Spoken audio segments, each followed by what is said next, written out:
Hello and welcome back to season 3 of Beau My God. I'm your host, Beau Bradley. My pronouns are he and they. It is March of 2022, and we're back with episode number 30 of Beau My God. Third season, third month, 30th episode. Today's the 30th. It's feeling like there's a lot of threes around here. So here's your number if you were looking for it. So, as all of you may well know, we have been on a break since the end of the year, planning and prepping and ramping up for the best season ever, in my opinion. We've headed into this year. I really just want you all to keep an open mind, continue to be willing to learn, and question what you already do or don't know about gender, sexuality, identity, the queer community, really all of it. We're just going to look in deep this season. We have a pretty exciting lineup with lots of incredible guests. I'm not going to spoil any of them, but I will let you know the season has a pretty deep focus right here in Seattle and the Seattle area. And we'll continue to bring you fabulous, queer, diverse guests, including organizations, individuals, and maybe even a few surprises. We'll see what happens. So, some more updates for this season. Every episode will be uploaded on YouTube with or without video content. So, hi, if you're looking at me, this is probably more awkward for me than it is for you, but hey. so, like I said, every episode will be uploaded on YouTube with or without video content. So we're going to make it as accessible as possible. That being said, if there's somewhere that you would like to see Oh My God season 3, um, please let us know where that is if you can't find it. Just let us know where you want to watch, where you want to listen, and we'll see what we can do. So before we move on, let me take this moment to ask you to subscribe, follow us on social media. This podcast is all about education, community, and visibility. So I need all of you to help to continue to share this platform with your LGBTQIA plus friends, peers, family, allies. And you know what? Share it with people that maybe aren't as understanding of this community too. They might not listen to it, but the tagline of this podcast is where queer meets world. So I'm happy to be that catalyst to bridge some of those gaps. If there are any gaps or topics or conversations that you want to see in here that you haven't seen or heard yet, please let us know. Send us a DM, send me an email, text me if you have my number. I'm just really pumped for this season, y'all. And I really just want to make it as interactive and inclusive as possible. So let's move into our first segment. The first thing I'm going to do is reintroduce you all to the queer alphabet. For those who don't know, the Queer Alphabet is a spinoff of a social media campaign I did back in 2020 with the same title, which was kind of the catalyst to the podcast. This series aims to break down LGBTQIA plus terms and concepts in a way that all people can listen and understand. Some past examples include our discussion on ethical non-monogamy with Christopher Smith, Windows and Mirrors with Beth Farr, and defining biological sex, going back to one of our first episodes with Lizzie. So today I'm going to start at the very beginning of our beloved acronym, LGBTQIA+, and discuss the L denoting lesbian. Now, I know some of you are like, okay, check, I understand that, but I pose this question to you. When is the last time you sat down and considered the definition of the word lesbian? For most people, this word elicits a mental image of two female lovers, whether it be in a way that is respectful or, unfortunately, in today's society, a way that is over sexualized. So, to bring it back to the actual word, the first known use of the word lesbian was in 1559, used to describe a sexual or romantic attraction between two women. Now, this word was derived from the name of the Greek island of Lesbos, which is where the late Greek poet Sappho, who lived from 615 to 580 BCE, was born. Now, her sexual orientation has been debated throughout history, and her words have been interpreted to be friendly, meaning good friendships between women, and other people have, and I quote, interpreted this as celebrating the eros between women. Anyways, gossip aside, today the definition is expanded to include non-binary individuals and those who are gender non-conforming or feels if the word is inclusive to their identity no matter how they describe themselves. So Gallup reports that 11.7% of queer US adults identify as lesbian, which is honestly only about 0.3% more than those that identify as transgender. And this equates to 0.7% of the overall US adult population.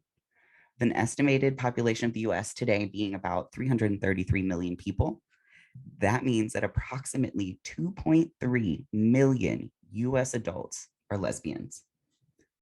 If you're new to BMG, you'll learn that I love to remind everyone of the gross underreporting around LGBTQIA plus information and statistics due to a plethora of reasons, including, but not limited to, the stigma, some places, the illegality of being openly queer or trans, the little to no medical research, including trans and queer topics, and including appropriate demographics in order to track statistics appropriately for this population. There's more, but the point is, if you're listening to this and you live in a small town or big city or really anywhere and you feel like you're alone, you are not alone. I can't hype that enough. There are so many people like you, sort of like you, totally like you. It's a spectrum. People are just diverse and intersectional, and you are not alone. There are people like me who believe you, support you. I understand you to some capacity, and I respect you. I promise. If anyone needs help finding that community or needs help finding queer friends in a safe space, get in contact with me. We'll see what we can do. You can email me at beau@beaumygod.com, BEAU at BEAUMYGOD.com, or DM me on social media. You can find me at Beau Brads or on the podcast page. We look at those messages too, and that's at Beau My God Pod. You are not alone. For those of you wanting to learn more but don't want to reach out to me directly or to the podcast specifically, I will first direct you to the National Center for Lesbian Rights. I think is a great first step. That's nclrights.org, nclrights.org. You can also look up stuff on GLAAD, Gleason, PFLAG, all the different, I know I'm just throwing acronyms at you, but if you Google lesbian rights or lesbian statistics or lesbian information, you'll find some great organizations and resources. The information is definitely more accessible than it was, say, a few years ago. So something I really want to highlight related to this and identities in general is that identities can change. So your gender, sexuality, etc., can change. And this can be monthly, weekly, daily, by the hour. One, I think, relatable example for all people, and trigger warning, we're going to talk about food for those of you who need to skip ahead. That's okay. I'll give you a second. So for those of you that are still here, I bet there's a food that as a kid you didn't really like or you wouldn't try, or it could have smelled funny or looked funny. For example, for me as a kid, I hated onions. They looked slimy. They had a really pungent smell. They just overpowered things. I was not into them. And now as an adult, onions are one of my favorite food. I put it in everything. I put it on top of everything. I put it literally down to like my eggs in the morning. So just your opinions and things can change. And this is for all aspects of your identity, be it the way you like to dress or the color of your hair, the style of your hair. We all know people who have had one individual hairstyle for years and years, if not decades. And some people are happy with that. And there's nothing wrong with that. But then you have people who look up new things, want to change their hair, want to change just the way they wear it from day to day. And it's just people are so intersexual and complex, and there's always more than one thing that adds up to who someone is. So I just want to make sure that we hold and create space as we talk about these identities and as we talk about these topics, that not just one applies for anyone. For instance, there was a stage in my life that I identified as a lesbian. Do I now? No, but that's okay. Anyways, end of rant on that for today. Moving on to current events, I want to talk about what week it is. This portion of the podcast is dedicated to discussing anti-trans and LGBTQIA plus legislation, current topics in the news, and other pop culture lifestyle events affecting the queer community. Prior guests in this area include filmmaker and the director of GLAAD-nominated docuseries Trans and Trumpland, Tony Zasharofatan. We also had Will Riley from the queer band The Gays, a couple of queer university students representing Ally House Jr., an LGBTQIA plus effort at the Pennsylvania State University, which is also my two-time alma mater, so lots of love there.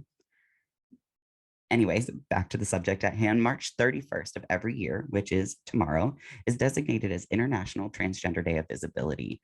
And what this day is, it aims to raise awareness about the presence of trans and gender diverse individuals, celebrating their lives and the contributions they've made throughout history, in addition to raising attention to the hardships our community faces, like increased murder rates, poverty, discrimination, lack of access to resources, lack of access to accessible and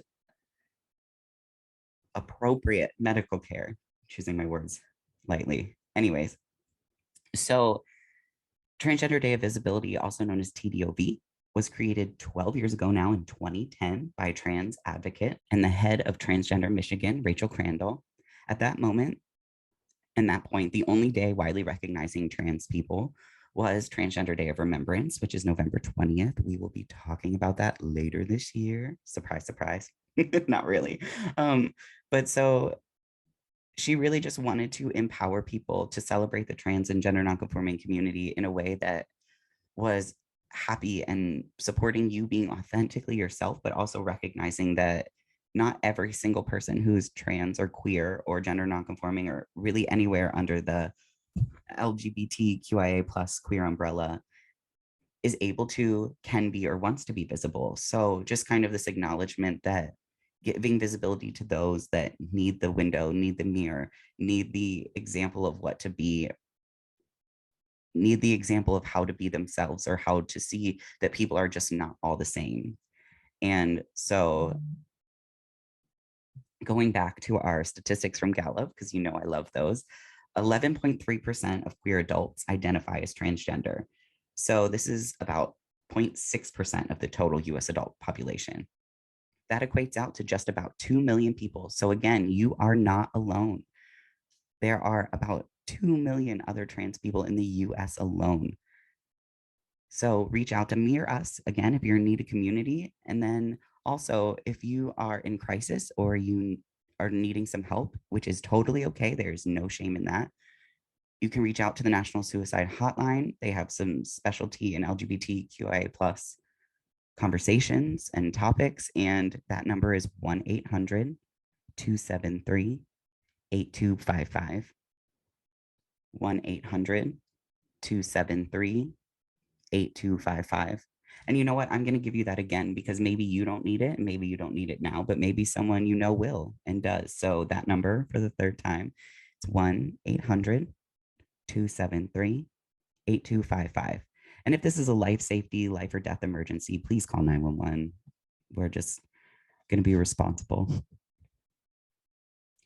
Okay, so for those of you in the Seattle area, join me tonight, March 30th, 2022 at Rose Temple, Capitol Hill in Seattle, to celebrate the launch of Oh My God Season 3.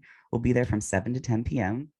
with folks from Cheer Seattle, DJ Pretty Please, and our dear friend and treasured past guest, local queer musician Jeannie Rock, will be performing a live set. So there's a lot to look forward to. There'll be food or drink for purchase and gift bags for the first 50 folks. So snatch them up while they're there. Huge shout out to Austin and Ben from Rose Temple. If you can't make it out tonight, go check them out when you're in the area. They have a great space, a lot of cool events, a monthly drag brunch that's divine, great advocates for the queer community. Also, big shout out to Ariel from Cheer Seattle. Love you so much. Thank you again for all of your expertise, advice, coordination, insight, everything leading to tonight's event and really helping get me hyped for this season. So that brings us to today's affirmation. As you all know, if you listened to last season, I promised that we would be ending every show from now on with an affirmation because we as queer folks and humans in general do not give ourselves a chance to feel our full potential, feel empowered, and feel like we are quite enough. And you are. So I'm here to remind you. Today's affirmation comes from Blavity, and I'm going to have you repeat after me. Here we go. My life matters. My life has value.